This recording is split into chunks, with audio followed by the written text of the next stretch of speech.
Hey you, and welcome to this video where I will help you out how to protect your PDF file.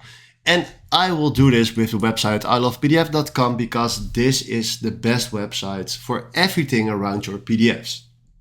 Right now we click on protect PDF file, and if I click on select PDF file and we click on downloads and we select the PDF file that you want to protect, open, we can install a password for this PDF file. So let's say I want to create, choose my own. I want to call it help me out 1. Help me out 1. Now, and we do protect PDF, never download protected PDFs.